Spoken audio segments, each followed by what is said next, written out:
அவர்களை பத்தி சொன்னேன், அண்ணன் சீமான் அவர்களை பத்தி சொன்னேன். இன்னைக்கு அவங்க சில பதில் சொல்லியிருந்தாங்க. நான் சீமான் அவர்களை பற்றி சொன்னது, அவர் தேர்தல் வாக்குறுதியில அண்ணன் சீமான் அவர்கள் 2016 சொன்னது மொழிக் கொள்கை. இத்தனைக்கு தமிழ் தேசியம் பேசுறாரு. தமிழ் பயிற்று மொழியா இருக்கணும், தமிழ்ல சொல்லிக் கொடுக்கணும். ஆங்கிலம் கட்டாய பாடமொழியா இருக்கணும். விருப்ப மொழி, அதாவது ஒரே ஒரு சப்ஜெக்ட், அது ஹிந்தி உட்பட உலகத்தில் இருக்கக்கூடிய எல்லா மொழி. இதுல ஹிந்தி என்கின்ற வார்த்தையை பயன்படுத்தியதே அண்ணன் சீமான் அவர்கள் 2016 அவருடைய தேர்தல் வாக்கு. இன்னைக்கு சொல்றாரு, இல்ல நான் தான் டைப் படிச்சேன், நான் தான் எழுதினேன், நான் ஹிந்திங்கிற மாதிரி இல்லையா. அவருடைய தேர்தல் வாக்குறுதி 2016 சீமான் அவர்கள் சொல்லி இருக்கின்றார். இன்னைக்கு புதிய கல்விக் கொள்கை அதேதான். பயிற்று மொழி 5ஆம் வகுப்பு வரை கட்டாயம் தமிழ். இன்னைக்கு பயிற்று மொழி தமிழகம் ஆங்கிலத்தில் இருக்கு. இன்னைக்கு சிபிஎஸ்இ எந்த போர்டா இருந்தாலும் தமிழ் மொழியில பயிற்று மொழிக்கிறோம். ஆங்கிலம் என்பது கட்டாய பாடமொழி.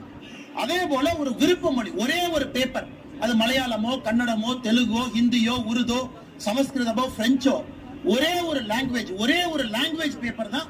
நாம் இன்னைக்கு இந்த மும்மொழி கொள்கையில 3வது மொழி என்பது ஒரே ஒரு லாங்குவேஜ் பேப்பர். இது அண்ணன் சீமான் அவர்கள்.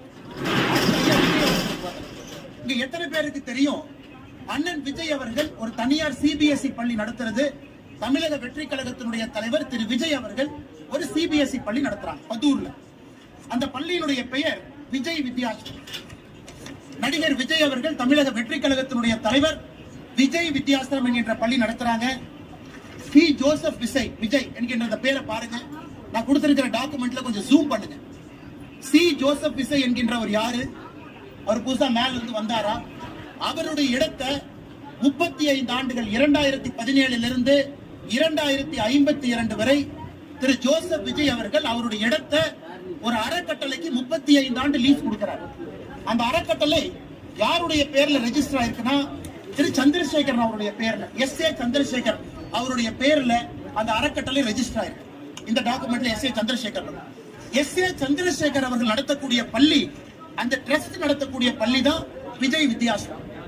என்ன அர்த்தத்துல சில அரசியல் தலைவர்கள் அவங்க நடத்துற பள்ளி சிபிஎஸ்இ, அவங்க நடத்துற பள்ளியில ஹிந்தி இருக்கு, அவங்க சொந்த குழந்தைங்க பிரெஞ்சு படிக்கிறாங்க.